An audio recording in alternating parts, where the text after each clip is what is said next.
hace ya un par de años venías planteando en tus artículos que detrás de lo que aparece como una guerra comercial entre Estados Unidos y China, más bien era una pelea por la hegemonía, tanto militar, tecnológica como política. Bueno, ahora está toda la discusión, ¿no? Con TikTok, la amenaza de Trump para que la empresa de origen chino lo pueda vender. Si podés explicarnos ese contenido que venías planteando, ¿no? De esa pelea por la hegemonía que hay de fondo entre el gobierno de Trump y el gobierno chino. ¿No?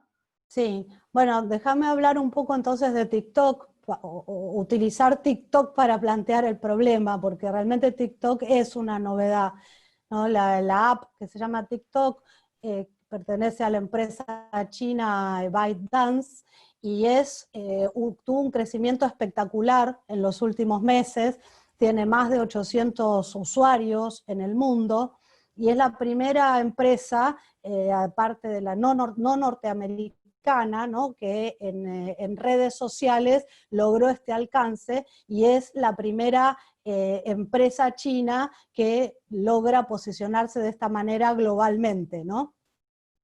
Ahí tenemos un tema interesante, porque la empresa ByteDance, a través de su app, lo consigue a través de una innovación en términos de una forma nueva de utilizar los algoritmos que le permite que los usuarios permanezcan más tiempo online, más tiempo en la red social, ¿no? Una cuestión clave, porque todas estas empresas, la clave justamente es la permanencia online, porque la permanencia online permite el desarrollo publicitario, ¿no? El desarrollo de la publicidad, o sea que los usuarios cuanto más tiempo estén online, más tiempo se les puede hacer publicidad, por lo cual es una cuestión clave. De alguna manera, TikTok se está convirtiendo, dicen algunos, en una especie de laboratorio de inteligencia artificial. Y en este sentido, no es que todo empieza con TikTok, pero sí TikTok aparece como un elemento nuevo de la competencia entre Estados Unidos y China por las tecnologías de punta, y China se muestra en realidad una vez más, no por primera vez, sino una vez más, pero en determinados aspectos con un alcance más global, como el principal competidor en términos de tecnología de punta con Estados Unidos, ¿no? Ese me parece un elemento importante. Después, en segundo lugar, con respecto a la discusión sobre el espionaje de TikTok, a mí me parecía interesante, es cierto, ¿no? que hay un doble juego, ¿no? De Estados Unidos, porque obviamente Estados Unidos tiene montones de empresas en China y a través de esas empresas realiza todo tipo de espionaje, entonces la acusación a China de espionaje es un poco extraña, pero a la vez es también extraña y en un sentido risible en otro aspecto, porque tanto TikTok como todas estas empresas, ¿no? Como todas estas apps que dependen de estas empresas, ¿no? Ya sean chinas o norteamericanas, como Facebook, como Amazon, como las distintas empresas que conocemos norteamericanas u otras chinas, todo este tipo de empresas que se dedican a la acumulación de datos, en realidad son empresas cuyo objetivo es el espionaje. O sea, son empresas de espionaje, son empresas de espionaje sobre la vida de las personas. Son empresas que, a decir verdad, investigan sobre la vida de centenares de millones de personas, sobre las preferencias, sobre los gustos de cientos de millones de personas en el mundo.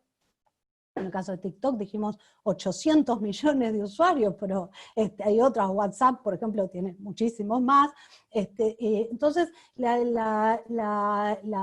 meterse adentro de las preferencias, de los gustos de tantas personas permite una extracción de datos que a su vez permite generar paquetes de datos, y esos paquetes de datos se venden a otras empresas, que no son empresas high-tech, o algunas pueden serlo, pero no son empresas por lo menos de redes sociales o de este tipo, sino que se venden en gran parte a las empresas tradicionales, a las empresas capitalistas tradicionales, clásicas. Y entonces ahí a mí me interesaba ver esa relación, porque ahí no hay una cuestión doble. Las empresas capitalistas tradicionales aprovechan este tipo de empresas, aprovechan la utilización de los datos de este tipo de empresas, que a su vez trabajan, la empresa high-tech me refiero, particularmente con trabajo precario, haciendo espionaje, etcétera, etcétera, pero las empresas tradicionales utilizan esos paquetes de datos precisamente para incrementar sus ventas, para mejorar sus mercados, incrementar sus ventas, aumentar sus ganancias, etcétera, etcétera. Entonces ahí hay un juego mutuo entre las empresas de última tecnología y las empresas tradicionales, por decirle de alguna manera, y son todas cómplices en este mismo juego, y en todas ellas hay un interés por la captura de los mercados, ¿no? Eso me parecía interesante señalar. Como otro punto, el hecho de que, bueno, de que la extracción de datos plantea también un problema a nivel de Estado, ¿no? Porque obviamente hay un nivel de espionaje entre Estados profundo. Bueno, por eso China, que está llena de empresas norteamericanas adentro, tiene prohibido Facebook, Twitter y otras aplicaciones, y tiene las propias, ¿no? Pero tiene prohibidas muchas aplicaciones y empresas norteamericanas en su territorio, pues bueno, ya tiene bastante espionaje a través de las empresas tradicionales.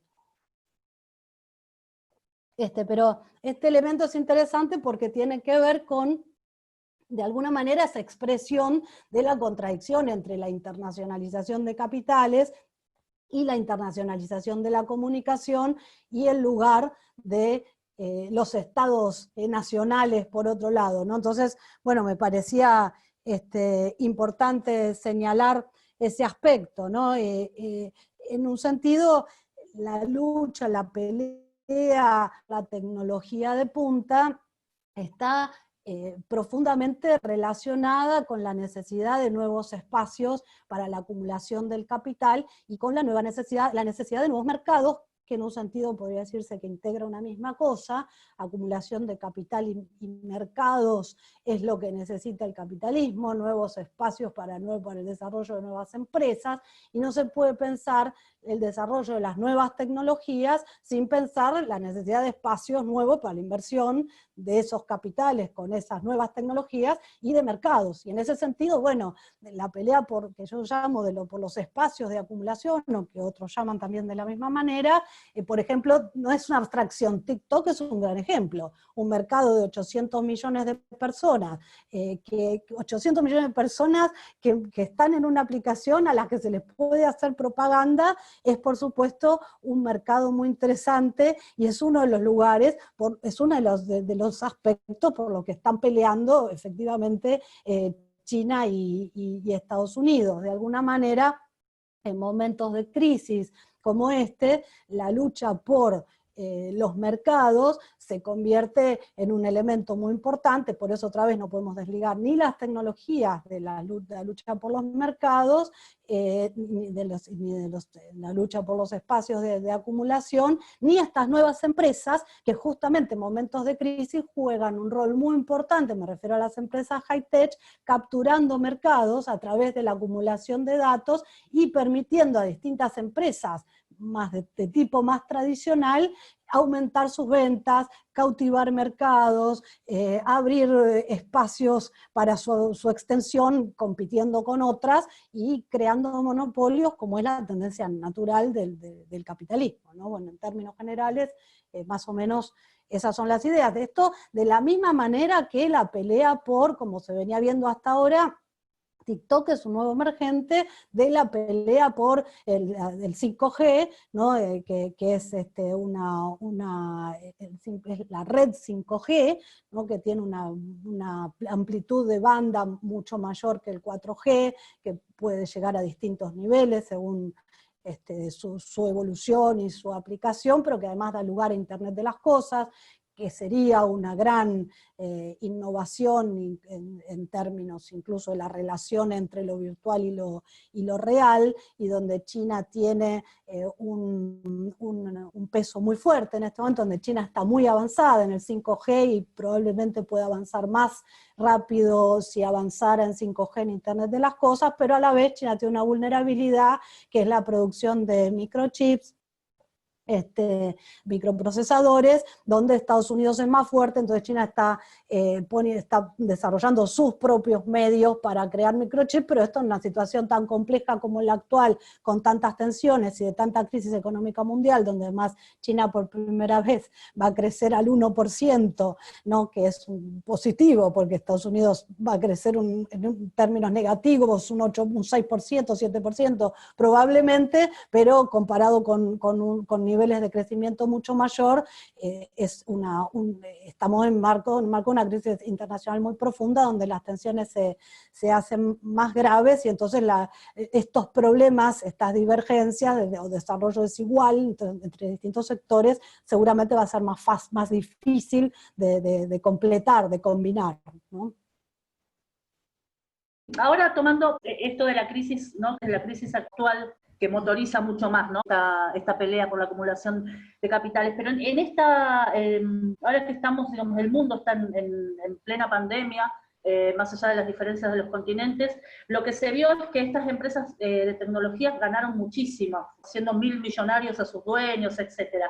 Pero también se vio que necesitan del trabajo humano, de sus trabajadores. Esta crisis muestra que esa idea que había de que la robótica venía de la mano del fin del trabajo no va más. Si podés explicarnos un poco ese concepto, Paula. Está bien. De alguna manera, la situación actual de la pandemia, de la crisis económica, muestra que toda la propaganda alrededor del fin del trabajo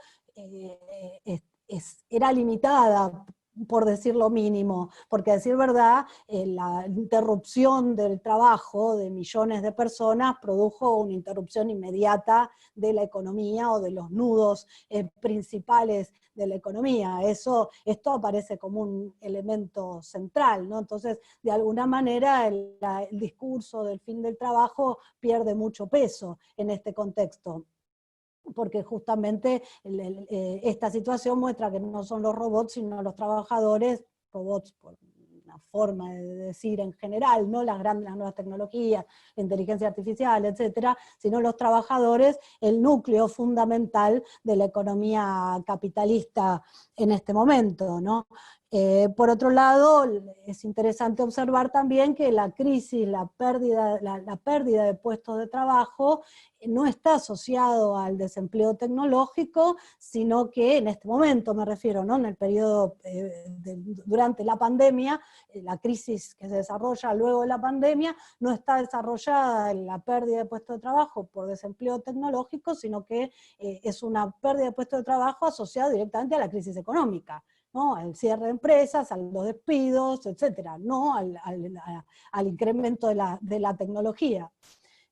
Por otro lado, justamente las empresas high-tech como Alphabet, PayPal, Facebook, bueno, entre otras, ¿no?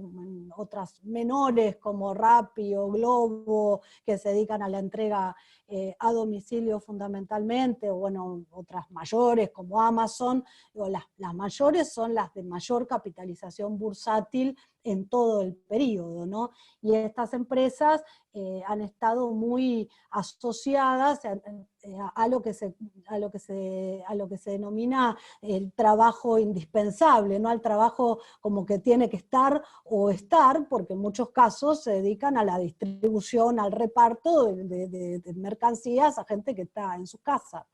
Entonces, estas empresas que lograron una gran capitalización, en realidad son empresas que han atraído mucho trabajo en todo este último periodo, ¿no?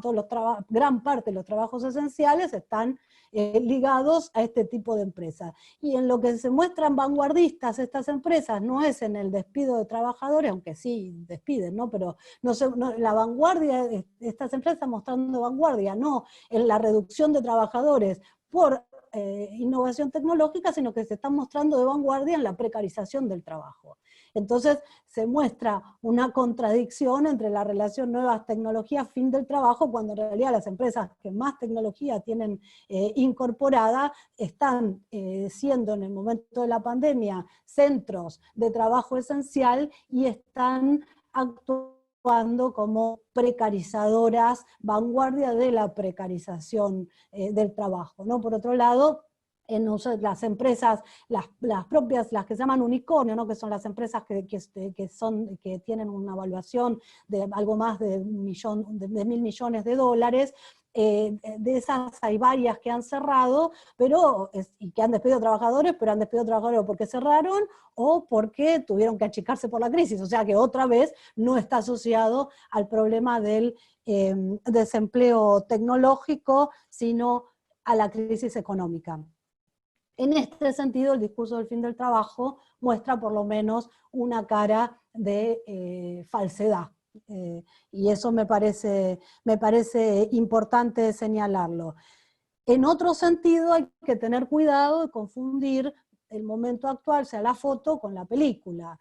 El discurso del fin del trabajo necesariamente va a seguir, la propaganda del fin del trabajo va a seguir, y probablemente se vaya a profundizar, porque como a mí me parece importante señalar la necesidad de la inversión de las nuevas tecnologías en curso requieren una mayor explotación del trabajo, requieren despidos en determinados sectores y requieren contratación de empleos de peor calidad, o sea, no es que siempre lo mismo, que cada vez que el capitalismo incorpora nuevas tecnologías, genera despidos por un lado, pero crea nuevas tareas por el otro.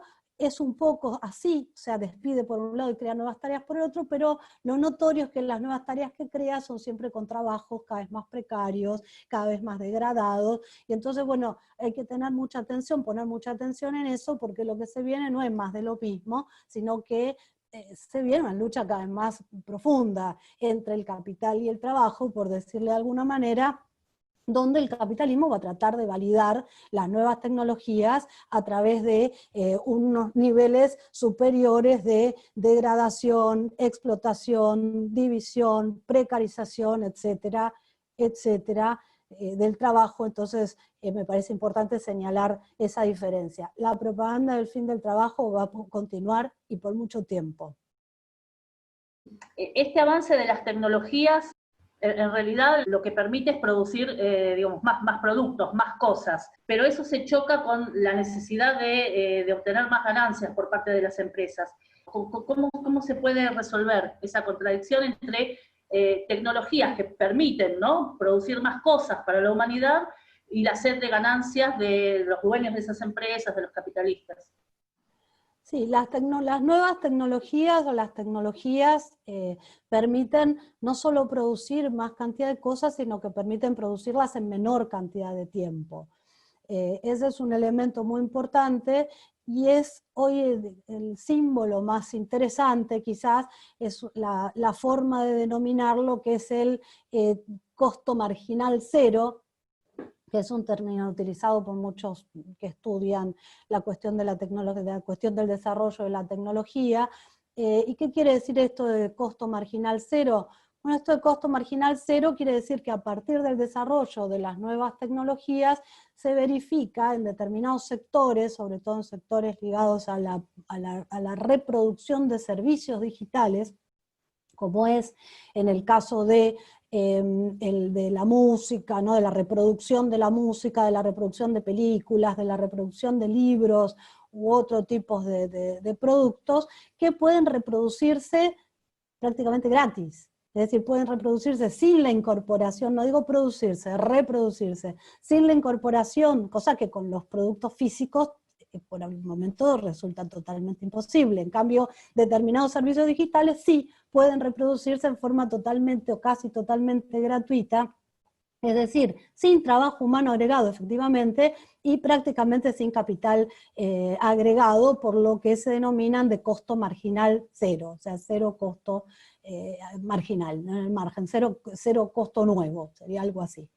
Entonces, este ejemplo es interesante porque esto quiere decir que hay un elemento en el capitalismo que muestra que el desarrollo de las tecnologías, no en el capitalismo, ¿no?, sino en el desarrollo tecnológico bajo el dominio capitalista, donde las nuevas tecnologías muestran la posibilidad, que es un camino histórico, ¿no?, porque los productos, a medida que se desarrollan las tecnologías, han ido requiriendo cada vez menor cantidad de trabajo. Ahora aparece esta idea del costo marginal cero, que implica un nivel de gratuidad. Ahora bien, la contradicción más interesante es, esto plantea que en la realidad los productos se están volviendo gratis, y que el sistema es un sistema en el cual prima la abundancia, y donde la mayoría de las personas cada vez viven mejor, con menos esfuerzo, y tienen cada vez más bienes a su disposición, o todo lo contrario. Bueno, no, todo lo contrario. En realidad, más bien, o sea, no sé si decir todo lo contrario, pero en realidad más bien en los últimos tiempos, profundizado por la crisis económica, más bien hay un despojo y hay una tendencia a que las amplias mayorías cada vez les cueste más resolver los problemas de su vida, vivir mejor y acceder a los bienes básicos necesarios, ¿no? Entonces, a mí me parece que esto es un elemento muy importante, porque marca una contradicción muy seria del capitalismo, que es que la gratuidad, lo gratuito, o sea, la tendencia en un sentido a que haga falta cada vez menos trabajo, no es favorable para el capitalismo, por lo menos en su desarrollo libre. Quiero decir con esto que la clave del sistema capitalista, el motor del sistema capitalista, está puesto en la ganancia. Entonces, si los productos son gratis, el capitalismo no funciona. Entonces, ¿cómo resuelve esto el capitalismo? Bueno, el capitalismo resuelve esto a veces poniéndole precio a lo que no tiene, a veces creando fuentes de valor donde antes no existían, creando, por ejemplo, nuevas necesidades.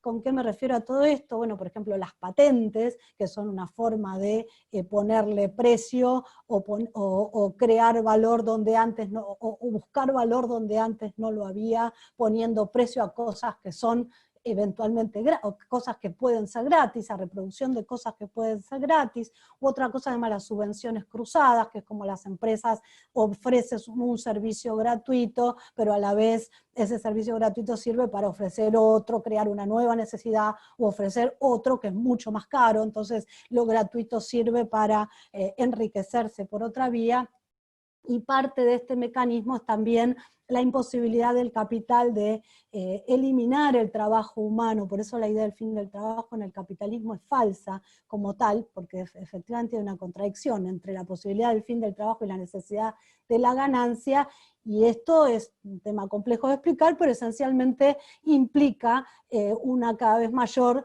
degradación de la fuerza de trabajo, por lo menos en términos de lo que pretende el capital, es decir, la creación de mayores núcleos, por un lado desocupados, pero por otro lado de ocupados en cada vez peores condiciones, de precarizados, bueno, como decíamos antes, de sectores cada vez en peores condiciones y con mayor nivel de explotación. O sea, la posibilidad de disminuir el tiempo de trabajo no se traduce en gratuidad para la mayoría de las personas, o bienes cada vez más baratos y en cada vez menos tiempo de trabajo, sino que se traduce en dificultades cada vez mayores para sustentar la propia vida, y en tiempos de trabajo en realidad cada vez más extendidos o en peores condiciones, que es lo que necesita el capital para regenerar sus ganancias. Esto tiene un ejemplo muy interesante, ¿no? Me refiero al problema de la abundancia y la escasez, que son conceptos que hay que tomarlos en términos relativos. O sea, la abundancia no es que al haber mejores tecnologías eso implica automáticamente abundancia. Un ejemplo muy interesante para esto es el ejemplo de los servicios públicos. públicos. Por ejemplo, durante la posguerra, la segunda posguerra, gran parte de los servicios públicos se volvieron no gratuitos o muy baratos, y sin embargo, muchas décadas más tarde, en el periodo neoliberal, gran parte de los servicios públicos fueron privatizados, con lo cual se convirtieron en muy caros y muy difíciles de acceder para grandes mayorías populares, no con un mayor avance tecnológico, por supuesto. Entonces, bueno, acá muestra que la relación entre escasez y abundancia no es una relación puramente técnica, sino que es una relación que también muestra la relación de fuerzas entre las clases, obviamente distinta, en la segunda posguerra que bajo las décadas neoliberales. Bueno, el problema esencial, creo haberlo mencionado antes, es irresoluble desde el punto de vista capitalista, porque el capitalismo efectivamente tiene una contradicción entre una menor cantidad de trabajo incorporado y la necesidad de la ganancia. Los bienes gratuitos en un sistema capitalista no tienen sentido. El capitalismo necesita que los productos tengan valor y que tengan precio y que por lo tanto sean vendibles y que les permitan obtener ganancias. Entonces, bueno, el problema acá es que la solución está en cuestionar la ganancia capitalista. Es una realidad que no hay salida a este problema, por más que parezca muy extremo. Lo cierto es que para lograr que el avance de las tecnologías se convierta en tiempo libre y se convierta en abundancia para las grandes mayorías, es preciso cuestionar la ganancia capitalista. Bueno, la reducción, por ejemplo, de la jornada laboral es una manera de cuestionarla. Nunca se consiguió fácil, sino que históricamente se consiguió con grandes luchas.